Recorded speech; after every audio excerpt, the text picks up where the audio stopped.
یہ national audio library for the blind کی آواز ہے۔ بسم اللہ الرحمن الرحیم۔ غار ہرا میں ایک رات، اس کو آپ کے لیے تحریر کیا مستنصر حسین تاڑڑ نے۔ آپ کے لیے پڑھیں گی فرح علی۔ ان بندروں کو کوئی تنگ نہیں کرتا، کوئی نہیں مارتا، بلکہ بقول نیاز ان کی خدمت خاطر کی جاتی ہے، محض اس لیے کہ جبل نور حرم کی حدوں میں واقع ہے اور ان حدود کے اندر کسی بھی جانور کو تنگ کرنا، پکڑنا یا ہلاک کرنا ممنوع ہے۔ تو ہنومان مہاراج اس سہولت کا فائدہ اٹھاتے ہوئے جبل نور پر مزے کرتے ہیں، راج کرتے ہیں، بلکہ ہزاروں برسوں سے کر رہے ہیں۔ یقیناً حضور صلی اللہ علیہ وآلہ وسلم نے بھی، جو یہاں آتے جاتے رہتے تھے، طویل مدتوں تک اس غار میں قیام پذیر رہتے تھے، تو انہوں نے بھی ان کو دیکھا تو ہوگا، اور یہ بندر جو میں اب دیکھ رہا ہوں انہی بندروں کی نسل میں سے ہوں گے جنہیں حضور نے دیکھا ہوگا۔ تو اس حوالے سے یہ بندر بھی میرے لیے تھوڑے سے مہاراج ہو گئے، میری نظر میں پروقار ہو گئے۔ انہوں نے یقیناً ان پر لطف اور کھلنڑے جانوروں کو بھی محبت کی نگاہ سے دیکھا ہوگا کہ وہ ایسے ہی تھے، جانوروں پر جبر کرنے والوں اور انہیں اذیت دینے والوں کو سرزنش کرتے تھے کہ بے شک تم نے عرفات پہنچنا ہے، لیکن اپنے اونٹوں کو تیز رفتار کرنے کی غرض سے انہیں چھڑیاں مت مارو۔ تم جو انہیں خوبصورت بنانے کے لیے ان کی لمبی گردنوں میں تنگ توق چڑھاتے ہو، ان کو اتار دو، انہیں اذیت ہوتی ہے۔ اور ایک بار انہوں نے دیکھا کہ ان کے سیاہ کمبل پر، کالی کملی پر ایک بلی سوئی ہوئی ہے، تو اسے اٹھایا نہیں، اس کی نیند میں خلل نہیں ڈالا، پاس بیٹھے رہے۔ تو انہوں نے یقیناً ان بندروں کو بھی الفت کی نگاہ سے دیکھا ہوگا، البتہ ہماری اتنی دیر کی تنہائی میں خلل آ گیا۔ سرنگ کے اندر سے کچھ ملی جلی آوازیں بچوں کی، بڑوں کی، خواتین کی آنے لگی۔ کچھ لوگ آ رہے تھے۔ یہ ایک پاکستانی کنبہ تھا۔ اس سمے عام طور پر کوئی نہ آتا تھا، لیکن یہ آ گئے تھے، باتیں کرتے، شور کرتے، جیسے ایک پکنک پر آئے ہوں۔ سرنگ میں سے نکل کر صحن میں وارد ہوئے۔ انہوں نے پہلے تو نہایت خشوع و خضوع کے ساتھ غار میں باری باری نوافل ادا کیے، اور پھر یادگار کے طور پر ایک کیمرے کے مسلسل اور اس تاریکی میں چندھیا دینے والے فلیش سے پتھروں کے آرام کو مجروح کرتے ہوئے تصویریں اتاری۔ میری اجازت کے بغیر میری آج کی شب کی قیام گاہ کی تصویریں اتارنے لگے۔ میں نیاز کے برابر میں چٹان کے ساتھ ٹیک لگائے ان کی رخصتی کا منتظر تھا اور دبکا کھڑا تھا، جب ایک فلیش کی بے رحم چنیاہٹ نے مجھے اریاں کر دیا، اور اس کے ساتھ ہی کیمرے کے عقب سے ایک آواز آئی، او ہو، آپ تاڑڑ صاحب تو نہیں؟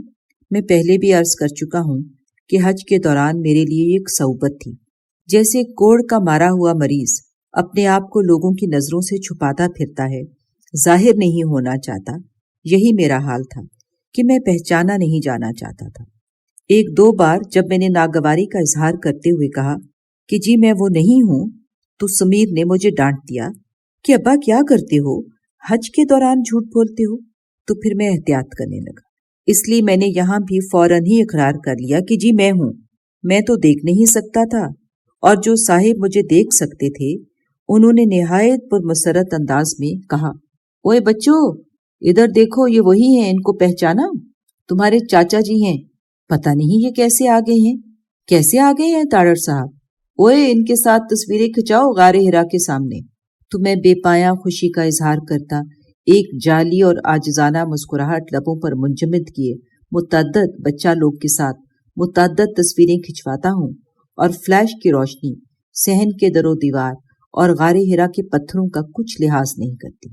کیمرہ اور فلیش دونوں یقیناً جاپانی تھے، وہ کیا لحاظ کرتے، اور مسلمانوں نے چونکہ پچھلے کئی سو برس سے ایک نیل کٹر بھی ایجاد نہ کیا تھا، اگر ایک کیمرہ اور فلیش ہی ایجاد کر لیتے تو وہ کچھ لحاظ کرتے۔ اس فوٹو سیشن کے دوران میں نے نوٹ کیا کہ وہ صاحب جو کیمرہ بردار تھے ایک عدد سیل فون بھی رکھتے تھے، اور ہر 2-4 منٹ کے بعد کسی نہ کسی رشتہ دار یا کاروباری رابطے کو اطلاع بھی کرتے کہ میں اس لمحے غار ہرا کے صحن میں ہوں، اور اطلاع کم کرتے اور ہلو ہلو زیادہ کرتے تھے۔ تو یکدم مجھے خیال آیا کہ اس فوٹو سیشن کے عوض کیوں نہ ان کا موبائل استعمال میں لایا جائے؟ آپ کے سیل فون سے جدہ میں بات ہو سکتی ہے۔ جدہ تو ادھر پاس ہے تاڑر صاحب، آپ بے شک پاکستان بات کیجیے۔ وہ جو بھی تھا ایک فیاض دل شخص تھا۔ اب تاریکی میں سلجوق کے گھر کا نمبر نہیں مل رہا۔ میں تبتی تھیلے کو اوندا کر کے اس میں سے جتنے بھی کاغذ ہیں انہیں پڑھنے کی کوشش کرتا ہوں کہ نمبر کہاں لکھا تھا، اور وہ نہیں مل رہا۔ بالآخر 2-3 رانگ نمبر دبانے کے بعد ادھر سے سلجوق کی آواز آئی، ہلو، اور میری جان میں جان آ گئی۔ سلجوق بیٹے، میں ابو بول رہا ہوں۔ ادھر سلجوق میری آواز سن کر یکدم نروس ہو گیا کہ اگر اس وقت ابا جی فون کر رہے ہیں تو یقیناً پولیس کسٹڈی میں ہیں، حوالات میں بند ہیں، غار ہرا کے شوق میں پکڑے گئے ہیں اور ایمرجنسی میں فون کر رہے ہیں۔ آپ کہاں ہیں ابو؟ ٹھیک تو ہیں؟ میں بالکل خوش و خرم ہوں بیٹے۔ بول کہاں سے رہے ہیں؟ میں غار ہرا کے صحن میں ہوں بیٹے، لیکن وہاں فون کہاں سے آ گیا؟ ابو آپ سچ سچ بتائیں، آپ کہاں ہیں؟ میں نے اپنے محسن کی جانب تشکر آمیز نظروں سے دیکھتے ہوئے اسے بتایا کہ فون کہاں سے آ گیا۔ کیا واقعی؟ وہ یکدم بحال ہو گیا۔ غار ہرا کے صحن سے بات کر رہے ہیں؟ ہاں واقعی، کمال ہے۔ اور سوچا جائے تو یہ واقعی کمال کی بات تھی کہ آپ کے گھر فون کی گھنٹی بجے اور وہ فون براہ راست غار ہرا کے صحن سے آ رہا ہو۔ تو پھر ابو بیٹے یہاں تو بہت رونق ہے، یہاں تک کہ موبائل کی سہولت بھی میسر ہے۔ تو بالکل فکر مند نہ ہونا، میں آج کی رات یہیں گزار رہا ہوں۔ بہت رونق ہے، میرا خیال ہے ساری رات آنا جانا لگا رہتا ہے، میلہ لگا رہتا ہے، کوئی پابندی نہیں، کوئی خطرہ نہیں، تم بالکل بے فکر ہو جاؤ۔ اور ہاں، امی کا کیا حال ہے؟ ٹھیک ہے، اپنی بہو سے لاڈ کر رہی ہیں اور کہہ رہی ہیں کہ تمہارے ابے کا کچھ نہیں ہو سکتا، اسے اس کے حال پر چھوڑ دو۔ ہاں، کچھ نہیں ہو سکتا۔ مجھے تسلی ہوئی، میں صبح آ جاؤں گا انشاءاللہ۔ وہ مطمئن ہو گیا، اور یہی میں چاہتا تھا کہ وہ میرے لیے فکر مند نہ ہو۔ وہ پاکستانی خاندان جو سعودیہ میں ہی مقیم تھا، شتابی سے فارغ ہو کر اسی طور شور مچاتا پکنک سے لطف اندوز ہوتا ایک ایک کر کے سرنگ میں غائب ہو گئے، اور ہم دونوں پھر سے تنہائی میں چلے گئے۔ ہرا کی غار کمال کی پوشیدگی تھی۔ حضور کے زمانوں سے پہلے بھی جو حنیف تھے وہ تلاش میں تھے، جستجو میں تھے، معاشرتی اور مروج مذہبی اقتدار سے مطمئن نہ تھے، ایک بڑے آدرش کے تمنائی تھے۔ تو وہ سب سے الگ ہو کر غور و فکر کی دنیا میں غرق ہونے کے لیے اگر اس بلند مقام پر پناہ لیتے تھے تو یہ قابل فہم تھا۔ جبل نور کی چوٹی سے ذرا نیچے ایک عمیق ڈھلوان میں تھوڑی سی جگہ ہموار اور چند آڑی ترچھی چٹانیں منہدم حالت میں ایک دوسرے کے سہارے قائم، اور ان میں ایک کھو، اس میں صرف اتنی گنجائش کہ ایک شخص اطمینان سے لیٹ سکے، بیٹھ سکے یا عبادت کر سکے۔ پہاڑ کے دامن میں کھڑا کوئی شخص اگر اوپر دیکھے تو قطعی قیاس نہ کر سکے کہ اس کے سامنے جو ایک چٹان نما بلندی جبل کی چوٹی تک اٹھتی چلی جا رہی ہے، وہاں کہیں ایک غار بھی ہو سکتی ہے۔ پورے پہاڑ اور غار ہرا کو تخلیق کرنے والی چند چٹانوں کی رنگت بھی یکساں ہے۔ نیاز، اوپر چوٹی پر اس صحن میں اور غار میں اور اس کی چھت پر روزانہ اتنی خلقت آتی ہے تو اس کی آمد سے جو کوڑا کرکٹ جنم لیتا ہے، وہی پلاسٹک کی بوتلیں، خالی پیکٹ اور کارٹن، کاغذ اور سگریٹ کی ڈبیاں وغیرہ، تو اس کی صفائی کے لیے حکومت کچھ کرتی ہے؟ نہیں صاحب، حکومت کو اس غار سے کوئی دلچسپی نہیں، وہ تو چاہتی ہی نہیں کہ یہاں کوئی آئے، اسے اس کے حال پر چھوڑ دیا گیا ہے۔ اس کی صفائی ہم لوگ مل جل کر کرتے ہیں۔ آپ جب آئے ہو تو اس وقت میں یہاں جھاڑو دے رہا تھا، کوڑا کرکٹ جمع کر کے ہم نیچے لے جاتے ہیں، پاک جگہ ہے، اور پھر ہمارا رزق بھی اسی سے وابستہ ہے، گھر بھی یہی جگہ ہے، یہاں رہتے ہیں تو ہمارا فرض بھی بنتا ہے کہ اسے صاف رکھیں۔ تاریکی اتنی گہری ہو چلی تھی کہ ہم دونوں ایک دوسرے کی موجودگی کا اندازہ آواز کے رخ سے لگاتے تھے، کچھ نظر نہ آتا تھا، اور میں غار ہرا کی جانب نظر کرتا تو وہاں مزید اندھیرا سیاہ ہوتا تھا۔ اس صحن میں کھڑے ہوئے کسی بھی شخص کا واحد مشغلہ بس یہی ہو سکتا تھا کہ وہ دیوار پر ہاتھ رکھ کر نشیب میں واقع اس وسیع وادی کو تکتا رہے جس میں جا بجا پہاڑیاں ابھرتی تھیں، جبل نور سے کہیں کم بلندی کی تھیں، اور ہموار زمینوں پر کہیں کہیں اکا تکا عمارتیں تھیں جن میں سے کچھ روشن تھیں ورنہ پورے منظر پر رات حاوی تھی۔ میں نے نیاز کی اس یقین دہانی کے بعد کہ وہ ادھر آ کر سوئے گا اپنا تبتی تھیلا غار کے دہانے کے قریب